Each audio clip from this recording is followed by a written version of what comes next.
What is going on? It's Alex coming back at you with another video, and today we're going to be doing day 2, that's rounds 2 and 3 of this 2025 NFL mock draft. If you are new, feel free to like, comment, subscribe. Go check out round 1. I love the fact that the video has been booming, but we're going to do a quick little recap as well. It's just a lot more enjoyable to be able to see me do the picks live, because all I'm going to be doing is just talking about the trades on this. But let's get into this. Of course, if you guys want to see why I have a crazy board below my face, I back it up with all 22 clips over on my Twitter page, which is easy to get to through that link tree. Also, very easy to be able to get through the link tree via, or actually, it's easy to get the link tree in the description, but easy to get to the sponsor of the show through that link tree as well, UnderDog Fantasy, where you can get up to $1,000 in free bonus cash when you sign up. So feel free to use code HAILMARY when you do.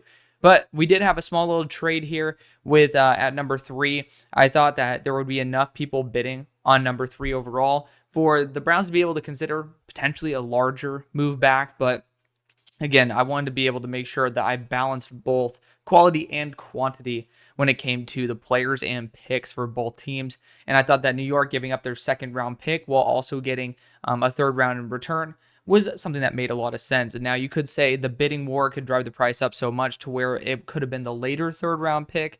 Feel free to argue that, and I think it's a very solid argument and something that, I would be willing to listen to, but at the same time, we can always redo it next week. But I do think that it was commensurate to what the Browns lost, which is essentially nothing, to be able to still get the player that I really love for him right here in Abdul Carter, who from Matt Miller just got a TJ Watt comp. So, imagine having TJ and Myles Garrett on the same line. Just saying, being able to get essentially a free second round pick out of the equation, not a bad idea. But we also had the Jets trading with the Saints here. It was a relatively smaller trade, but the Jets got back their third round pick that they ended up trading away to Las Vegas to select their guy, or to pick up Devontae Adams, and then they moved back to select Kelvin Banks. But stay tuned, because the Jets will be featured in this episode still only once, because they end up trading to the end of the first round.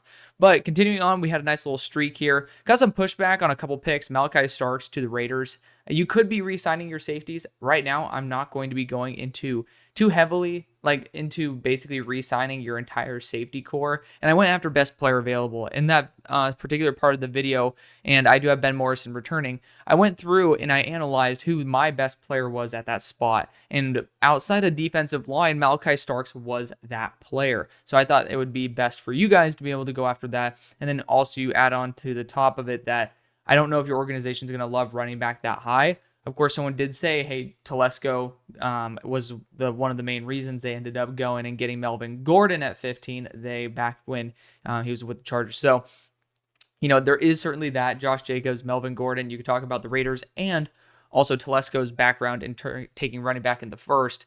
That might be able to sway my opinion. But for the time being, feel free to remake or confirm or deny that argument in the comment section below. It's why I love you guys. You guys are more in depth of knowledge to these teams than I ever could be. And so, when I try to be able to master all 32, you guys end up helping me a ton. But continuing on, though, we did have Ashton Jeanty. Well, so this is the reason Omarion Hampton went above Ashton Jeanty. So there are rumors and people who I know, who I trust, who say that there is a chance Omarion Hampton could be the first running back off the board. I'm using recency bias, which, of course, will end up kind of fading as time goes on, that Omarion Hampton is going to be taken before Ashton Jeanty. Technically speaking, you could flip these two and I wouldn't care. That's the bottom line, is I do think that both these running backs are supreme. I have not adjusted Ashton Jeanty's grade yet, but he will end up being probably at 6 or 7 on my board. And you might say, well, Omarion Hampton's now taking the lead. Why is that? Just based on one game. And it's not because of anything that Ashton Jeanty did necessarily, because, I will admit I ended up watching it and Ashton Jeanty did as good of a job as you could probably ask him to do, given the fact they were completely outmatched at the line of scrimmage.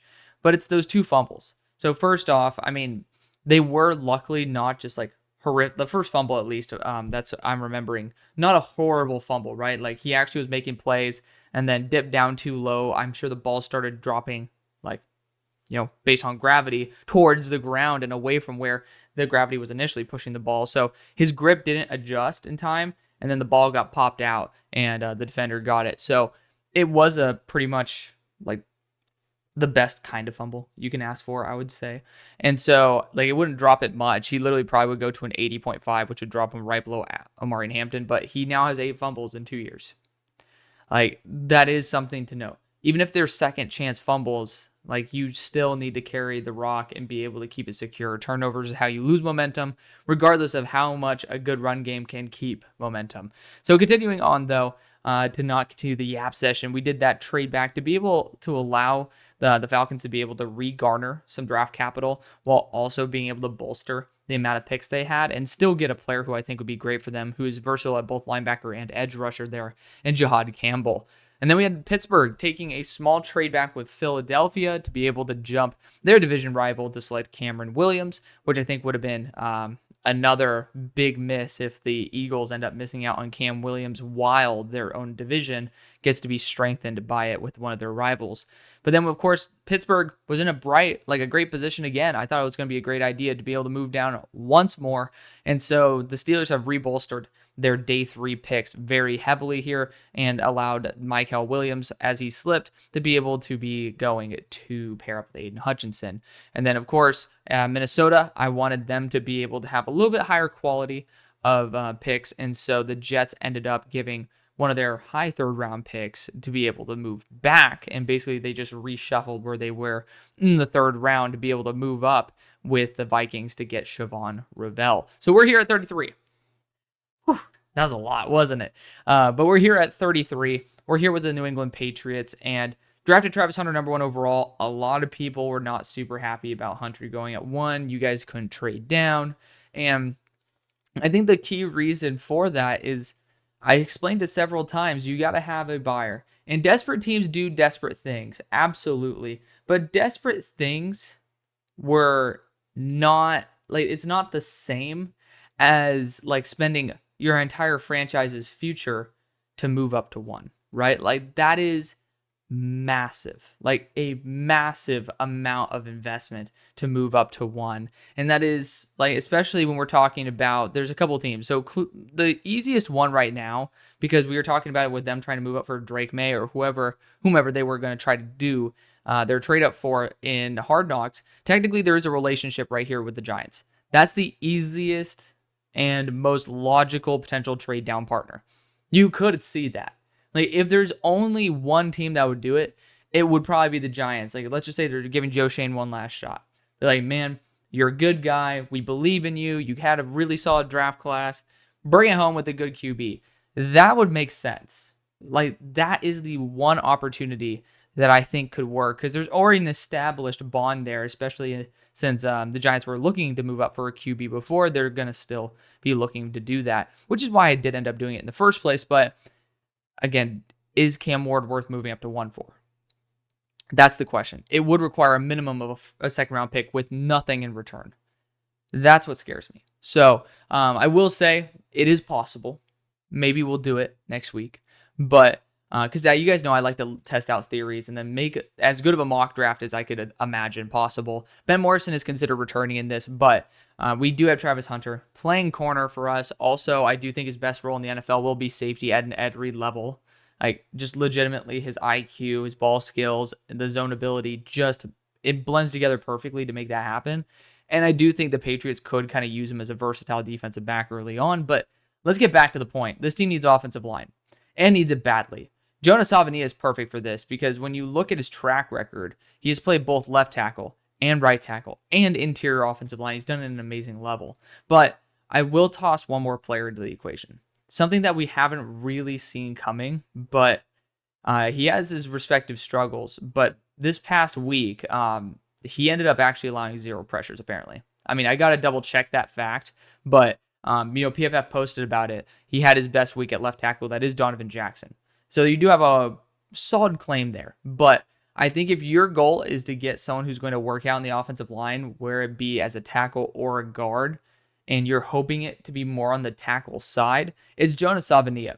Like, I do think that you need to be able to have someone who has specialty and experience on a multitude of positions. And I personally would put Caden Wallace to guard. You could keep him at right tackle, or just, I didn't really trust him to be that positional shift to left tackle. I think Jonah could be. So you're taking a risk there for sure. Connerly might make more sense, but Savania has that like 330-pound profile. Let's double check that profile right there. 336 at 6'5", super young.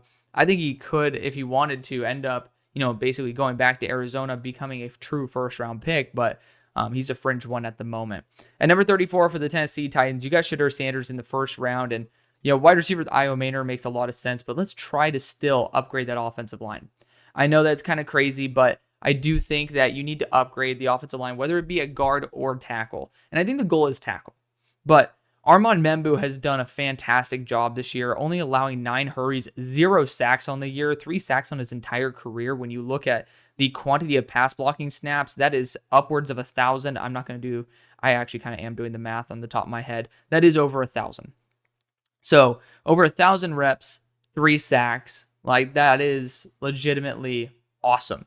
And Membu improved noticeably this year. He's a right tackle. That's the only reason I would consider him over Josh Connerly at the moment, because Josh Connerly is a stud. But I don't fully trust him to move over to the right side just yet, because I think he finally put it all together this year at left. Armand is a native right, and he's a really, really good player. He was a top 40 player for me coming into the year. When I dropped my guard value and he has not been reevaluated, coming into the year, though, he was a top 40 player. And I think when all is said and done, when I finish my re-evals on offensive line, could end up being even higher than that.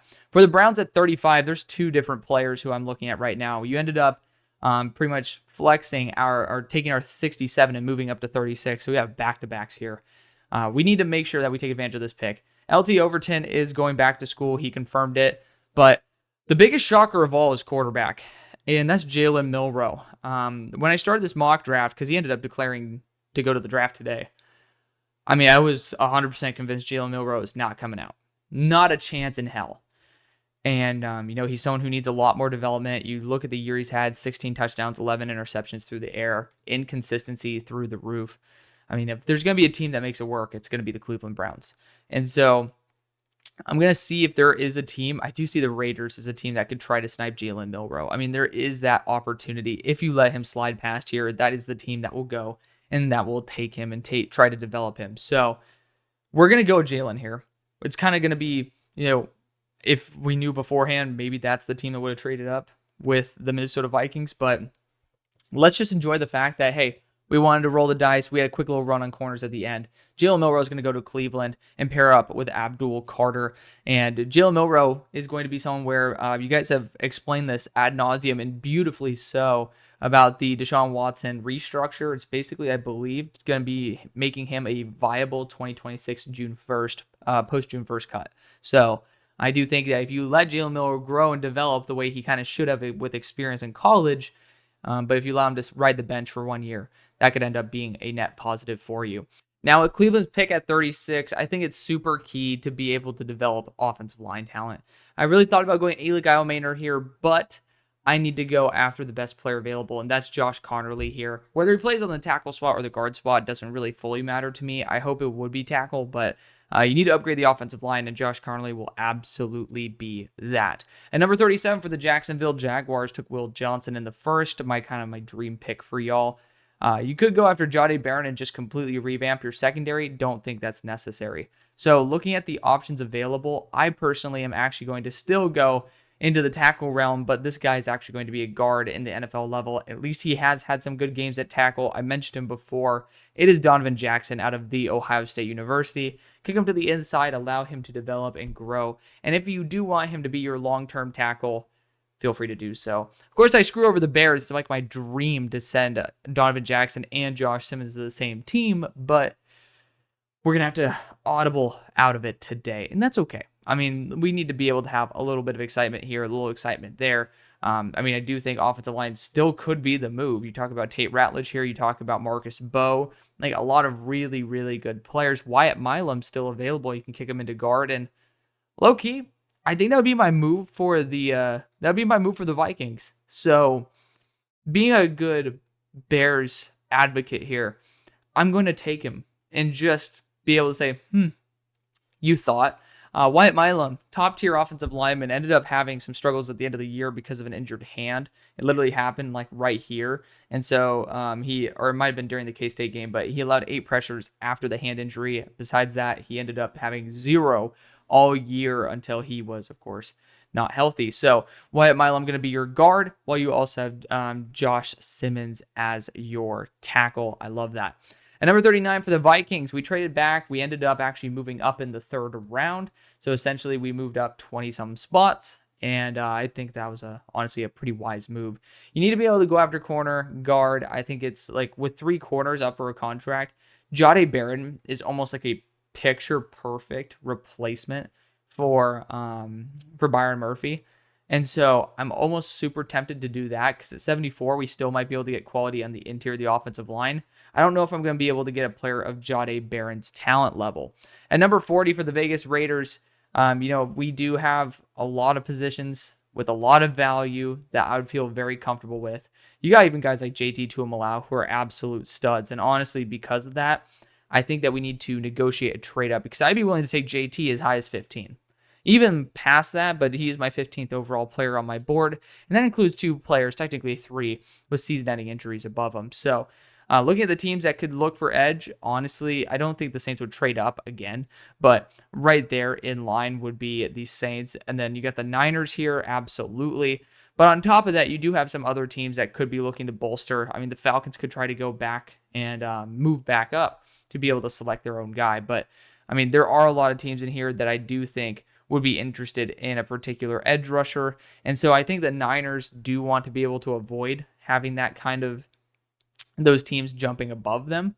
And so I'm going to actually make a deal with San Francisco, but maybe not even for an edge rusher. I'm also looking at the defensive interiors here.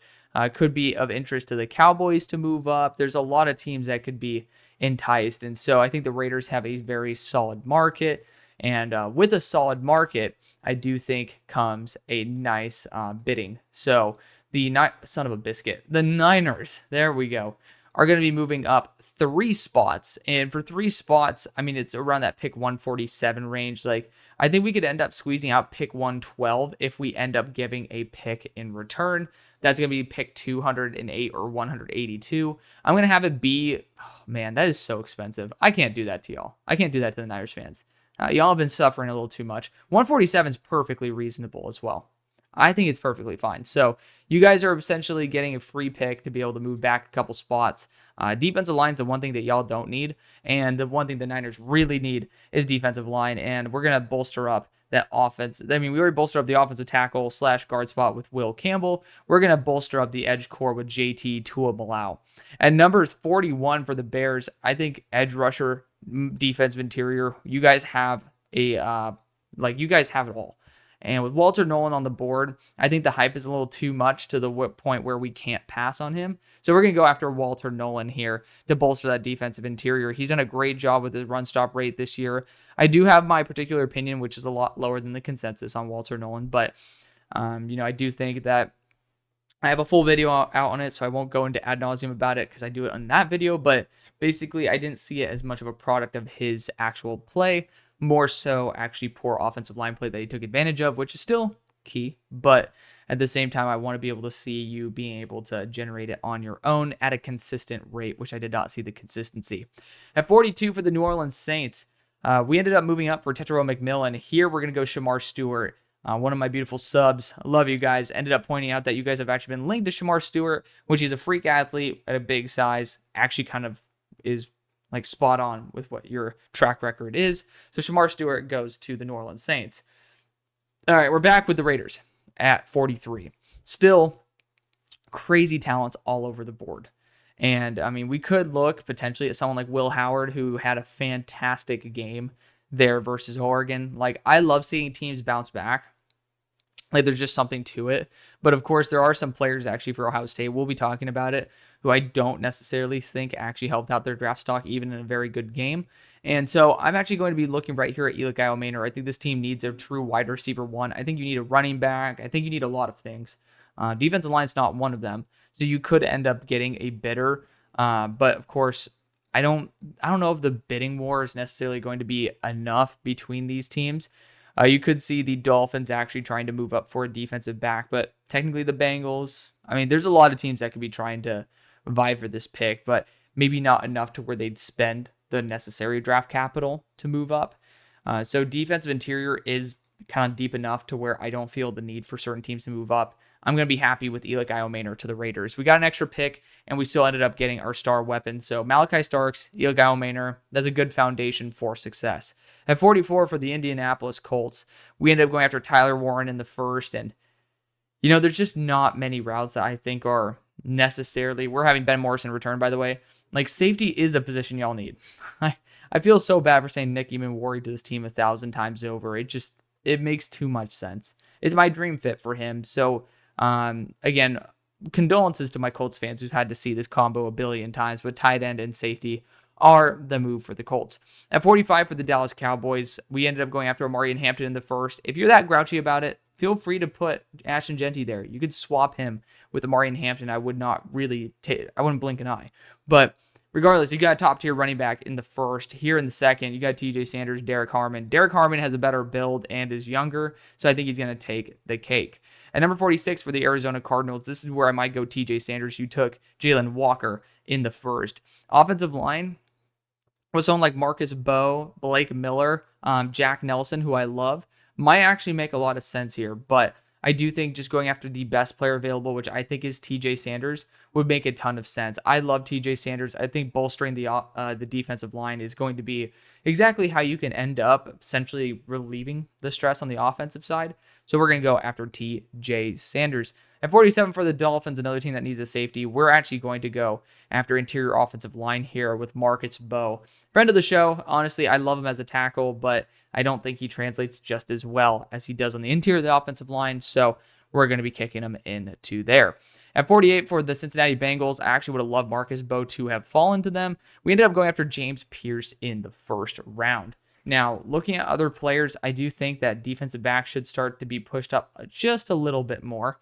But looking at my next best available that is healthy and in this mock draft, a la not Ben Morrison, we go down the list, and where are we at? Technically, wow, we've taken a lot of guys. Sebastian Castro, I just don't think will be drafted. Same thing with Preston Hodge, remotely high enough, and Jack Kaiser. These guys are all like mediocre athletes that are not necessarily going to be all that. I think Davison Igbinosun is going to drop on my board based on his play. I did not see the efficiency I was looking for. So my confidence in Igbinosun definitely dropped a little bit. I'll need to study in all 22, but you know, it is what it is. We've actually gone through a lot of players, just bottom line. But regardless, we're back on the board with the Cincinnati Bengals. And T. Higgins essentially is saying he's going to be on his way out. Let's get another player to replace him. Let's go Jaden Higgins here, and let's throw a wild card pick in there. At 49 for the Atlanta Falcons, we took Jihad Campbell in the first. Again, LT Overton is returning, confirmed by him. I'm going to look at Princely Omamielen as well, though. I mean, there's a certain point where you have to go back-to-back edge rushers. Like, I don't think there's any sort... I mean, Jack Sawyer as well. Who's going to complement Jihad Campbell? Because Jihad is a 245-pound linebacker who's going to transition to edge. Who's going to be able to have the physicality and the size on the ground? And I think that's exactly what Jack Sawyer brings to the table. And he complements Jihad so well. He's had 2 years of really good success, 260. And honestly, I think that he's a really good player. He's improved every year, and that's the exactly the kind of guy that you want in the building. So we're going to go Jihad Campbell, Jack Sawyer, and add them to a very desperate edge rushing group that still needs help.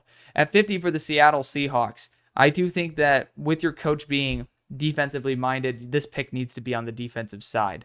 And I think a boundary corner too is not a bad move here. And there's a lot of really good players, and I just wish Trevor actually added these dudes because it kind of like, it irritates me at points. But I'm going to look right now at Jermari Harris out of Iowa. He's physical. He's a high-end athlete. There's a lot of potential there. I think he needs to polish up some things, but he's going to be the pick here. I really love him. He's my number 31 player in the class, Jermari Harris.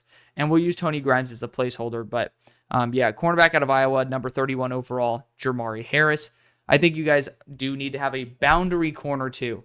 Not a corner two, because people, for some reason, want to say that I'm saying that he's going to replace. I mean, you got Spoon. You guys are good, but you guys are also good on the boundary outside of that corner two spot. I think you guys need to be able to focus on that. So feel free to do so. And, you know, I think that's perfectly reasonable to be able to get another player on the boundary. And so now you have a complete trio there. And number 51 for the Houston Texans. So I saw someone take an edge rusher to him. I mean, like, whew, I'd be pissed at all get out. But the Texans in the first ended up going after Luther Burden. It's a very underrated need to go after wide receiver. And so I'm going to go after the next underrated need. That's going to be guard. I do like Tate Ratledge. I do think he probably would be worth this selection, but I also want to check out the defensive interior group. Alfred Collins is great. Darrell Jackson returned to school. RIP my last mock draft. But I'm looking right now at Darius Alexander. And Darius Alexander is someone who I want to take in the next few picks as it is. I think he's a fantastic defensive interior who is going to rise up boards tremendously. And, I mean, to be fair, I could just wait. But I also don't like the defensive interior class remotely close to what I thought I did. So I do think I will be taking him in the next few. Let's see if we can squeeze a team to move up for Prince Umami-Ellen, though, because I love him to death. We do have the Buccaneers here. I don't see them feeling too threatened about it, but I do see a team like the Panthers trying to be able to maximize their edge core, and that's actually right where I feel comfortable dropping at this pick. Let's see where the hell the Carolina Panthers are, and they have a plethora of later picks anyway, so I do think a pick 162 would be adequate. It bolsters this spot right here. And so we're going to force the trade on through. Technically, we didn't need to, but again, let's not deal with a little bit of randomization there. And we're going to go Prince Umami-Ellen. So somehow you guys, the Panthers, walk out of this draft, the first 2 rounds, with Mason Graham and Prince Umami-Ellen. The draft is crazy. Good guys fall. That's just the name of the game. Doesn't mean they deserve to fall, but sometimes they just do. Technically speaking, I actually need to do this because he needs to, like, Xavier Nwankpa definitely is not going to be there. So I want you guys to understand those stars basically mean guys are going to be falling, but regardless, let's continue on. Number 52 for the Denver Broncos took Colson Loveland there in the first. Defensive back is going to be super key for you guys as well. You do need a safety and somebody with some good range. And Xavier Watts is right up there. I also think Lathan Ransom is just so amazing. I love Lathan Ransom. He was a top tier player for me coming into this year. He had one of the biggest stops last night, and this guy's an absolute beast. So I'm actually going to go after Lathan Ransom here. I think he's a great player, and I think he's going to be a very, very valuable asset there for Denver. At number 53 for the Tampa Bay Buccaneers, it's time to go after the edge position. A lot of good players here still. I'm happy with it. And you got Mike Green, Donovan Zirawaku, Kyle Kennard. I'm actually going to go after Mike Green out of Marshall. Relatively close by there. I think Marshall's in West Virginia. So used to muggy environments. That's kind of a big deal when you go to Tampa Bay. Not necessarily the easiest environment to transfer to. But regardless, Mike Green, I think coming off 17 sacks this year. Yep. And a fantastic year. So super excited to see him there to replace Joe Tryon-Shoyinka. At 54 for the Chargers, let's go interior offensive line. I listened to you guys. I told you guys I do. You got Tate Ratledge here. I really like him a lot. Honestly, that might be the move. I mean, I technically am fleecing the team that I actually moved back for, but I also was looking at defensive interior there for the Texans. Guard, though, technically speaking, you can't say Gray Zabel would not be. Like, I haven't watched him in all 22, so that's why I'm not going to give a fully informed opinion. But the people who I trust love this guy in the interior of the offensive line, even to the point where you could put him at center, too, at points. So I think that you could end up walking out of this feeling very, very happy by taking Gray Zabel. So I'm going to do it, but it's because I think he is kind of more of a hardball guy. In the first round, you got Ashton Genty. Now you get the heavier run blocking team like North Dakota State. I think it'd end up working out really well for you. And technically speaking, if you really do want Tate Ratledge, which is going to be my pick here, I traded back for defensive interior, but ended up electing to go Tate Ratledge anyway. I honestly think Gray Zabel would be a great fit there on the Texans as well. So I wouldn't be too happy, or I wouldn't be too mad if you ended up wanting to switch those picks yourself. At 56 for the Green Bay Packers, we went Omar Norman-Lott in the first. I love Omar Norman-Lott. Let's get an edge rusher, and let's get Jeff Hafley's own guy here in Donovan Zirawaku. Let's not play games. I mean, literally, you can't talk about a scheme fit even better than someone who already played for your coach. So I really like that one. Steelers at 57. Defensive line, wide receiver. I'm in love with Jalen Rose' team. I'm pretty much sold on that. I already know I have one of my subs who is very, very much against me, continuing to avoid defensive interior. And to be fair, if Cam Hayward does leave, we kind of are screwed. I think DeMonte Capehart is a top 50 player on my board. Where's he at? He's at number 41 overall on my board. Yes, this is still shifting as well, but I do kind of want to roll the dice a little bit and take a different approach and kind of more of a defensive heavy approach, but I can't ignore wide receiver. I just can't, because I love Jalen Royals. He's like my perfect fit for the Steelers. I love him to death. So I will say, I hear you, brother, but I don't think that DeMonte Capehart gets me going as much as Jalen Royals for the Steelers. At 58 for the Washington Commanders, we took edge in the first with Nick Scorton.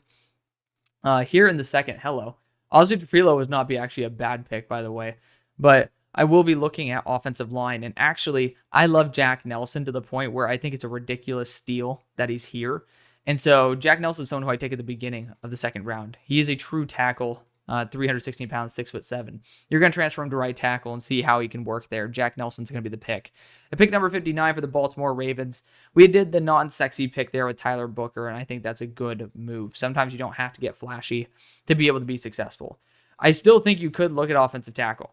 It's not out of the realm of possibility. But if Jack Nelson were here, I'd probably do that. Excuse. I do think edge rusher, though, you do still need to get some more consistency there. And Kyle Kennard's great value. I mean, I love it. I love that kind of value to be able to get on the Ravens. Kyle Kennard's also, it just feels right. It kind of feels like a Raven to me. But, Kyle Kennard's been fantastic this year. I mean, I don't believe that run stop rate for 1 minute. He also hasn't been playing fully healthy. So talk about a warrior. He's been doing a great job. At number 60 for the Eagles, we did a small trade up to select Cam Williams in the first round. I still think edge is a great pick. Of course, LT Overton has he has selected to go back to school. He confirmed it himself. And so I'm looking at the right options on the board. I love Kamen Rucker. I do. I mean, look at those stats on their own. I think this guy's a great player who's a top 50 player on my board. I need to double check that. He's not a top 50 player, but he'll be like top 75 or something. I haven't fully regraded him. It's the reason why I don't have an edge video out. But I think Kamen Rucker's fantastic. He can also work in coverage as well. I think that people forget that. He is someone who is relatively flexible in a multitude of roles. And for a team that needs someone just to be consistent and not flashy, that is exactly what Kamen Rucker brings to the table. At number 61 for the Buffalo Bills, we went after Kenneth Grant in the first. We're going back to the edge core here. And you got Tyler Barron, who I love. You got Josiah Stewart. You got Braden Swinson. Really good player. What's Joe doing? Joe's appeared with his own head here. That's funny as hell. I'm going to go after Tyler Barron. Tyler Barron's been fantastic this year. Again, I like to click on these so you guys get to end up seeing a quick little snapshot of what I pay for. Like, as long as I can end up giving it back to you guys, that's what I care about. But smooth edge rusher, someone who you don't really have to overthink about. Like, he's just been really consistent over a couple of years. Good for him as well. At 62 for the Detroit Lions, the guy who I'd probably want would be a center, like the position I'd want. But all the centers elected to go back to school. It's kind of crazy, by the way. Like, Slaughter even went back to school. So looking at other positions to draft for the Lions, I don't think quarterback, tight end, running back, none of those really appeal to me. Interior offensive line you could look at, but I think Christian Mahogany kind of has that lockdown. So looking at other positions, you could try to bolster the defensive interior linebacker. You could just go BPA. But I do think a position that people don't give enough love to is wide receiver. And so looking at the guys who are available for this team, I want someone who is going to be a little bit bigger, a little bit more physical. And there's a lot of players who can do that in this class. But I also really just love the idea of someone like Trey Harris, who is, a physical beast at 6'3", being able to stretch the field for y'all. And I know it's a little bit different than what you guys have been doing, but I think Trey Harris deserves some love and deserves some respect. At 63 for the Buffalo Bills, we've already gone and fixed the defensive line. We still have to go and help out Josh Allen. And being able to replace Amari Cooper, you could go Tez Johnson here, and I think it'd be a good move. I'm going to stick to my good, like that old but gold pick here in Ricky White, because he also is a great special teamer. He's going to have increased value for that, 4 punt blocks on the year. Just a great player all around, someone who I think that is going to have a very successful career. At 64 for the Kansas City Chiefs, we've ended up already drafting a corner in Darian Porter. But at this point, I can't let an amazing player like Harold Fannin slip any further. I mean, so many players continue to evade my love, and Harold Fannin Jr. is someone who I do love and has just not been given enough attention so far. He's going to go and be the replacement there for Travis Kelce in the long run. A little bit undersized, but I don't think that the Chiefs are one to, shy away from a challenge. I think they're going to be someone who could end up facing it and being able to make the most out of one of the best tight ends in history of college football in terms of production. At number 65, we got the Patriots, and we've already drafted offensive line for you guys. We've already drafted a defensive back. I think we still need to address some positions on the defensive and offensive lines respectively. And, we do have 81. I think there's some good edge rushers still available. Landon Jackson at this point kind of makes a ton of sense. Ashton Gillette is great, but Landon Jackson, as long as he's healthy, is going to be awesome. And I'm just going to pray that he's healthy. Let's be optimistic here. At 65, it's worth the selection. Spags would have loved that one as well, but at 66, don't get that option. And we've gone corner, we've gone tight end. Let's see where else we can go. Technically, you could look at a running back here. Cam Scatterbo is just the perfect pick for Kansas City at this point. It's not because you need him, but it's because why would you not get him? You get what I'm saying? He's just such a fantastic player, and I think he deserves that love and to be able to be in a system that has projected positively for a player like him. And so we're actually going to go Cam Scatterbo to, I was about to say to Arizona, but to Kansas City. Pick number 67 for the New York Giants, traded up, and you selected your quarterback in Cam Ward. It was a price to pay, but you ended up getting this out of the trade. So I do think offensive line right now, if you can get someone who is a confident offensive tackle, I think you're going to be in a good spot. I'm going to go Blake Miller here for you guys, but at 68 overall, could move back again, but I think that the best thing to do is probably to bolster that secondary. And my next best, you could talk about Davison Igbinosun, but I do think Davison is kind of due for a drop. I got DJ McKinney here. I just don't trust him to come out in the draft. You got Quincy Riley, who I love. Jake Slaughter needs to be removed from my board, but I do think you could also look at someone like Max Hairston, who is going to be a little bit more in that man system. Like in man packages, I think he's going to work really well. Obviously has connection there with Andrew Phillips, but I don't really see him being selected for a hot minute. So I think it's a great opportunity to trade down. I love Dalen Everett as well. Actually, Dalen Everett might be the best move for this team. God, I love Dalen Everett. Right now, they're playing Notre Dame. Don't know how that's going, but I really like Dalen Everett. He has a high completion percentage because the dude just doesn't look back for the ball. And I guess that's kind of the main job of a corner is basically defend the catch. But I see him as someone where if you're willing to invest the time and invest the energy and you actually get him to turn his head around, this dude's going to be like 10 times as productive. I really like Dalen Everett. At 69 for the Jaguars, we've addressed offensive line. We've addressed corner. And so at this point, you're kind of playing with house money. I could see you trying to be able to get a elusive weapon here like a Tez Johnson to help out. But I also could see you going after a running back at this point. You got Caleb Johnson here, and it makes a lot of sense to me to be able to go after a really solid running back and someone who can be young and a lot of carries being put through him. You could go back to someone who's formerly Ole Miss and get basically the better version of Tank Bigsby and Quinshon Judkins. I'm actually going to say that. I like him a lot. I love Quinshon Judkins. I'm actually going to go with that route. And number 70 for the Carolina Panthers, we need to go wide receiver for this team. I think it's fair. Defensive line, wide receiver. And I think getting someone who's a good separator, like Restrepo, like Tez Johnson, is exactly what you need. And technically, Tez Johnson could be, in a way, Devontae Smith-esque. Not just because he's a small guy, but because he's explosive, a really good route runner as well. I love Tez. Tez was a top 10, maybe top 15 receiver for me coming into the year and deserves all the love in the world. Technically, Restrepo is better built, but he is a little bit more role specific. He's someone who's just been very dynamic over his time there at Miami. Like really, really good receiver. And you can't go wrong between the two. I actually will go after Tez though, because I love the way he's able to work after the catch. He is Tank Dell, hopefully without the injury concerns, but he's a really good blocker as well, which is surprising at the size. I just think he's a damn good player. At 71 for the Las Vegas Raiders, this is a quick run to the podium. It's Caleb Johnson all day. You guys have done a fantastic job so far, even with the air quotes slip up of going after Malachi Starks. You got Caleb Johnson, Malachi Starks, as well as Eli Maynor. And so at this point, 72, I'm debating moving back and selecting Will Howard. I think Will Howard's a really good quarterback. He was my QB4 when I did my quarterback video, and technically he's my QB3 right now. He's just someone who when in rhythm, it's very hard to find quarterbacks who throw pinpoint passes at the consistency that Will Howard does. But I think he actually could be a really good quarterback there for the Raiders. I think he is someone who's a fringe starter, like just there at that fringe level. And you could end up actually walking out net positive from this equation, even if you got grouchy in the first place. So let's see if we can move back and be able to get some draft capital. Is there anybody like really worth moving up for?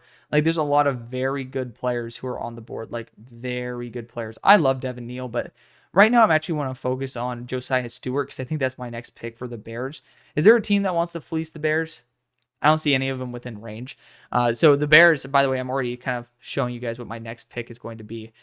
Y'all know what my feelings are about DJ Giddens. But regardless, my next best, outside of like the Castro, Kaiser, Hodge equation, you guys could be in the market for a linebacker, though. Like, this is a good spot. No, I do want to get you guys that QB. I do. Let's actually spend the pick on Will Howard. I know that I kind of want to trade back. I just don't see anybody willing to pay up to move up. Will Howard has been fantastic. And again, he's coming red hot in the playoffs. When you're like doing a great job, and he is essentially 1 second of a slide away from defeating Oregon twice. But Will Howard has some of those throws that are just unbelievable. And again, when it's mattered most, he's been pinpoint. Yes, he's had Jeremiah Smith, but you can't criticize somebody for having good weaponry if he is also putting the ball in a perfect place for the receiver. It's not that he's getting bailed out constantly. A lot of these balls are spot on. At 73 for the Chicago Bears, I kind of already telegraphed what I'm going to do with this. We went offensive line twice, and let's go after the edge rusher here. LT Overton has decided to return to school, so I think the next best guys are Braden Swinson and Josiah Stewart. Josiah Stewart's been fantastic this year. Just a little bit of a unique frame, but you're essentially getting your version of Jihad Campbell and Jalen Walker here in the third, which is great value. At number 74 for the Vikings, we have already gone and addressed defensive back with Jahdae Barron. Let's go on the offensive line side. And you got Charles Grant here, who is going to be really solid, but someone who I really like on the interior of the offensive line is Emory Jones. He was a tackle 1 coming into the year with some guard questions, and he had a struggle year. He ended up, having a really bad year overall as a tackle, but still ended up declaring, which means teams really believe in him as a guard. Like, there's no other reason to come out because he is a true junior, if I'm not mistaken. So teams love him as a guard. I think that means he's going to go second or third round. And he actually was supposed to be a true top 10 to 15 kind of player. So you're pretty much buying low on a player who's potentially moving to a position he's better suited for. And you might actually end up getting an absolute home run at this pick. So moving back and ending up getting Emory Jones as well.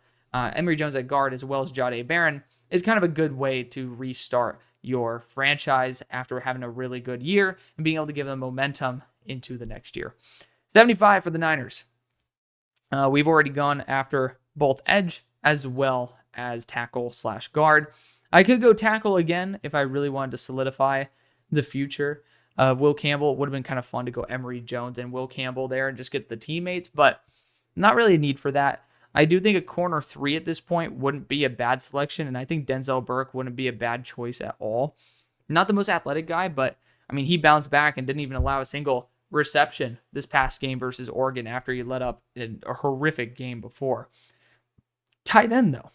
Tight end's not a bad move.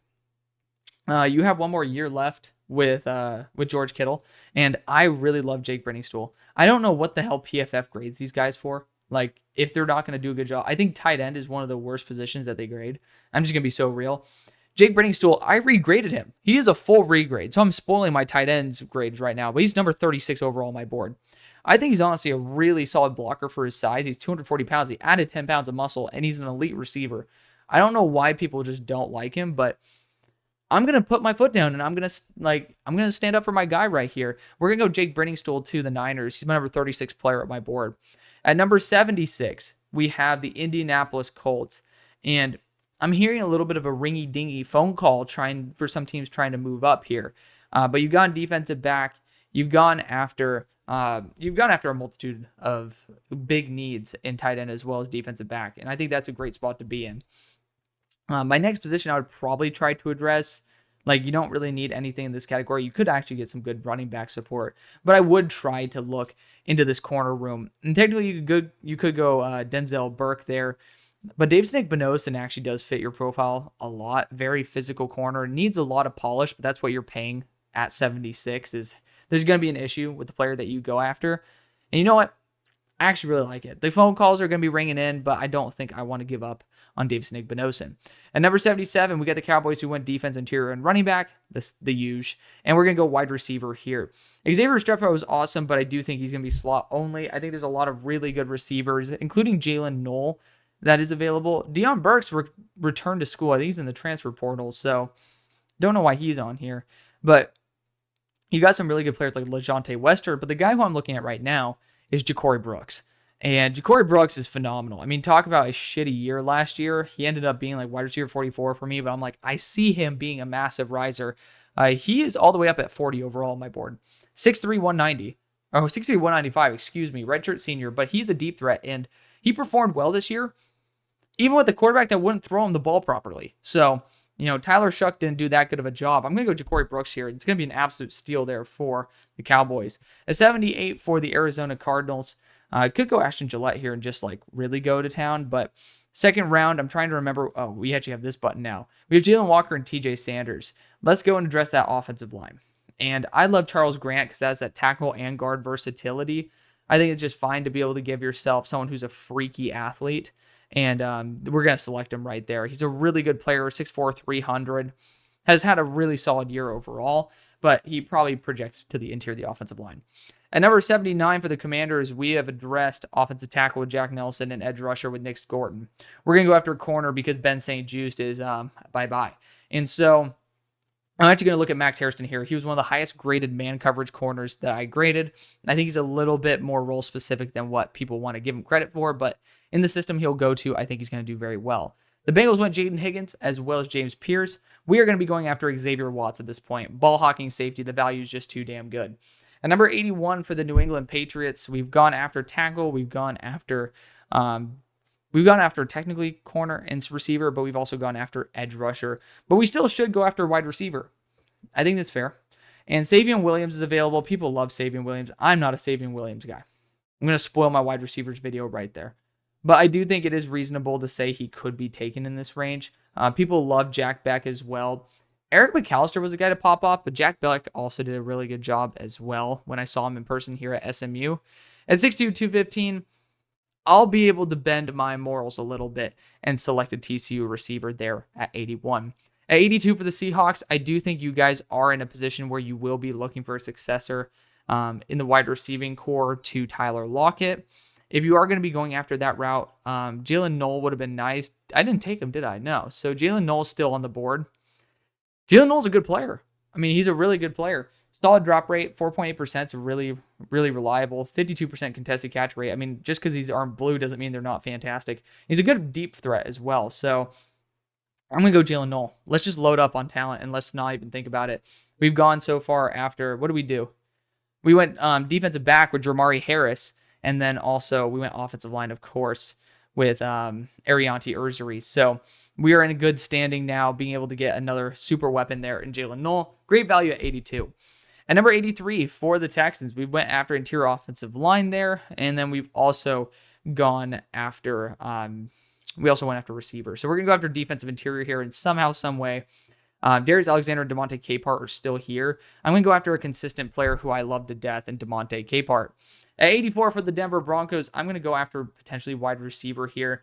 Savion Williams is great after the catch, and I think that's going to catch the attention, no pun intended, of your head coach in Sean Payton. So I'm actually going to go after Savion Williams here and say that two TCU receivers, God forbid, go in the top 100. At number 85 for the Tampa Bay Buccaneers, we went after edge. We've gone after wide receiver as well. Those are super key positions to address, but now I do think we need to look at linebacker potentially as well. There's a lot of really good players, Danny Stutzman being one of them. A lot of good players, though. And technically speaking, you could even double down on a receiver at this point. A lot of positions to address for the Bucs. I mean, like wide receiver, you could literally double down. You could. And, cornerback as well. Zy Alexander is super versatile. Denzel Burke has finally like reclaimed his claim to fame here, but also someone who I love is Quincy Riley. And you know what? I want to give Quincy Riley that kind of love. He's really good at the catch point. Very smart player, super high IQ. He's going to be a guy who I go for at 85 because he is right now at 44. At number 86 for the Los Angeles Chargers, we're going to potentially go after a tight end here, but I want to double check because I think we went after Ashton Genty and then Gray Zabel. So tight end's probably my next position. I do think edge rusher also can be in this position. Gunnar Helm's done a fantastic job. He's had a really solid offseason. So going to be the guy who I look at primarily, but I do want to look back at the edge core because I love Braden Swinson. 20% pass rush win rates through the roof, and he has some ridiculous quick wins. I'm going to go after Braden Swinson. We're going to do it. Let's get a nice developmental edge in there that you can pair up with Tuli Tuipulotu for the long haul. At 87 for the Los Angeles Rams, developing an offensive tackle would not be a bad idea at all. I think it actually would be a good idea to bring back Alaric Jackson for a year and be able to like just develop a true left tackle. Holland Pierce has actually done a really solid job this year. He's also 350 pounds at 6'8". Like, talk about someone who could be like the future of your team. Ozzy Trapilo, though, is the guy who I'm looking at the most. He's a right tackle, but he's been fantastic this year, and I don't think you can let him slip any further. But to be fair, I don't know if the Rams are going to value it enough. I want them to value it. I really do. Like, that's the thing. It's holding back my personal wants for what the team actually will do. Brandon Crenshaw Dixon as well. Like, he has like left and right tackle versatility. That's what I like about him. And he's done a really solid job this year. So you could potentially go either route. I don't know if I could I don't think I could let Ozzy slip. So we're going to go Ozzy Trapilo. He's done a good job. Got to see him in person. Did a good job versus SMU as well. At 88 for the Green Bay Packers, you got Gunnar Helm still on the board. You got Xavier Restrepo. Like, these guys deserve to be taken. And I think at this point, we need to be able to make a move like that. Of course, corner-wise, you do have good players here. I do have Ben Morrison returning in this, of course.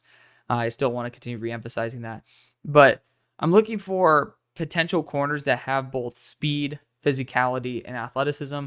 Noel Williams is right there. And I think if you use this guy properly, he's going to be a super stud.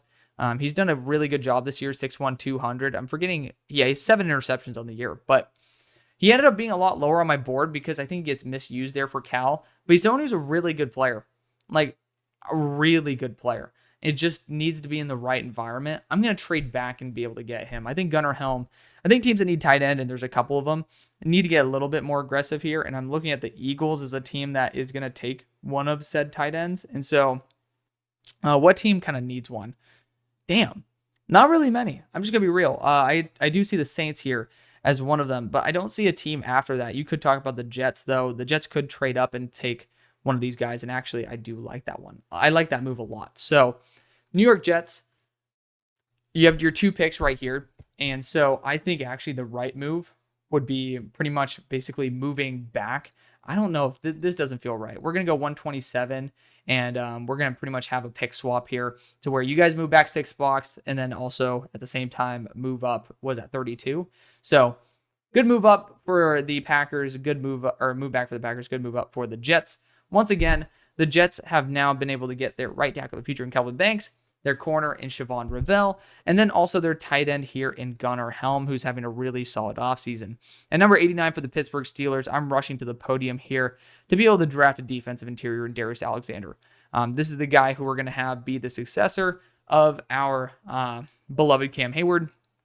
We've drafted defensive interior now, wide receiver, and corner. I think those are the biggest 3 positions for us to address, and honestly, we've done a pretty good job at addressing those 3 in the past. Number 90 for the New Orleans Saints.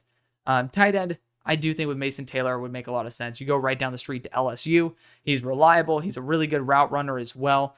It would be a good addition. It really would. And we've addressed wide receiver already. We've addressed, what do we do? Edge with Shamar Stewart. So we're actually going to address Mason Taylor, a tight end with Mason Taylor right here. At 91 for the Baltimore Ravens, we've gone after Kennard and Booker. I need to get used to using that. And at this point, I think getting someone reliable is key. Another reliable weapon. And is there going to be someone who fits that? Pat Bryant could be a little bit of a reach, but someone who's still worth it. I love someone who's after the catch in Sam Brown here. Sam Brown's fantastic. He was great at Houston, and he's the best player after the catch, and I think that's going to be really valuable in the quick offense that the Ravens run. At 92 for the Philadelphia Eagles, I could go Ashton Gillette to play kind of that BG role that's been integrated into this offense for a while. And low-key, I kind of want to. We already went Kamen Rucker as well as Cam Williams. You could try to get a developmental defensive back at this point. You could go with Sebastian Castro to potentially play the slot there as well.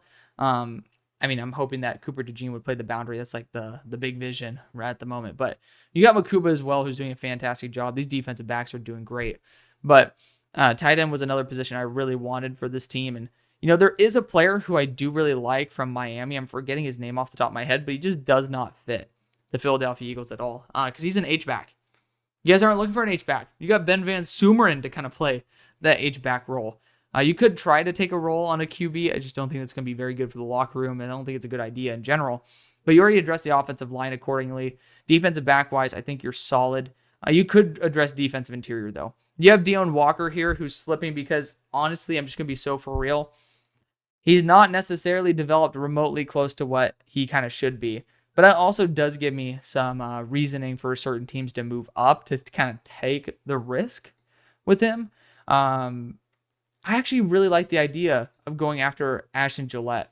I really do. But I don't think you're going to get rid of Josh Sweat. I just don't. So we're actually going to go back to the linebacking core because you got to let somebody go. I don't know if you're going to be able to pay Zach Bond the money that he deserves. But if you're going to go after someone with a similar skill set, I think Jack Kaiser would not be a bad idea. Danny Stutzman would not be a bad idea.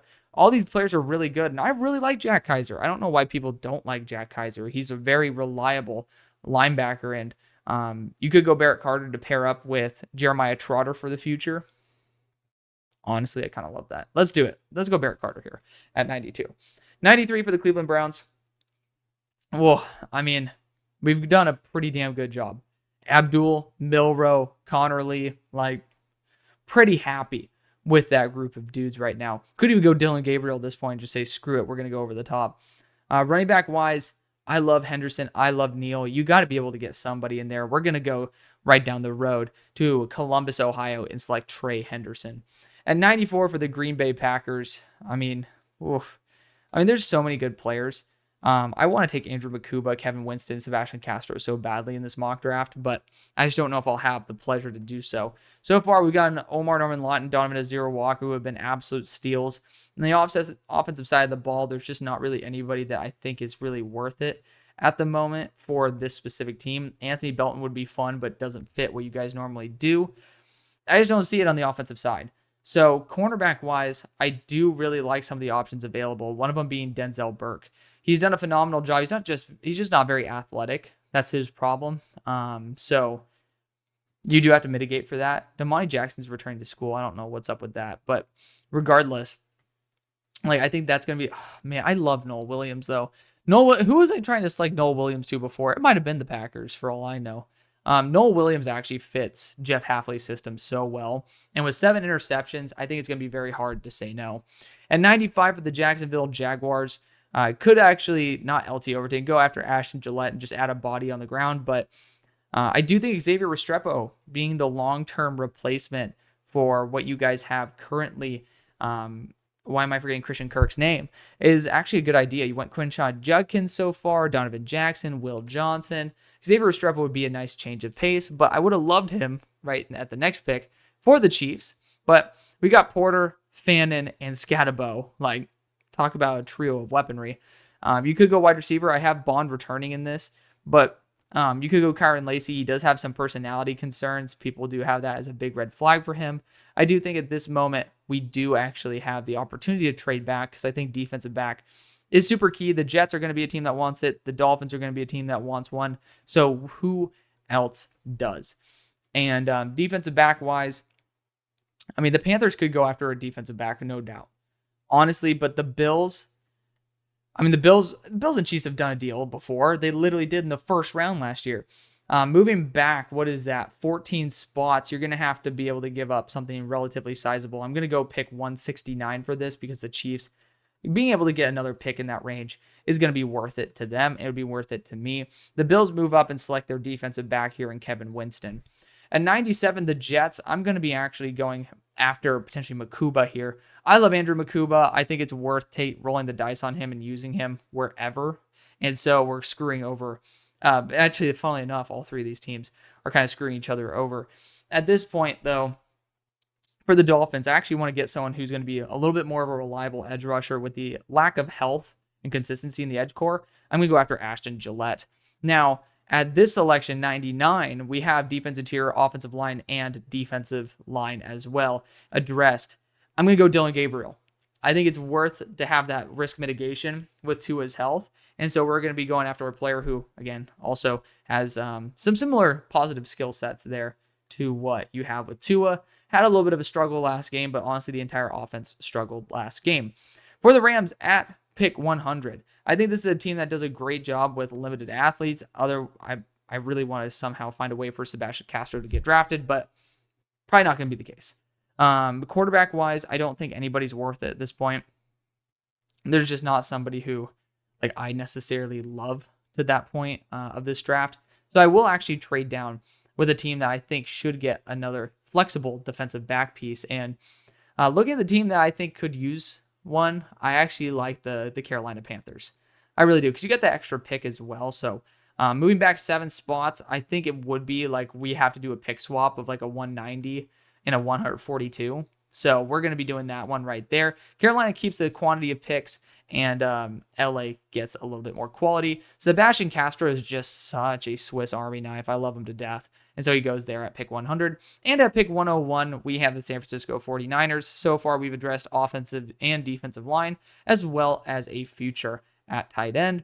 We're going to look at the defensive line one last time, and I love Alfred Collins, but Deone Walker's calling my name. Let's get the freak himself. It's just too good to pass on. And so that will be how we end off the video. Thank you so much for watching. I love you. See you on the far side. Peace.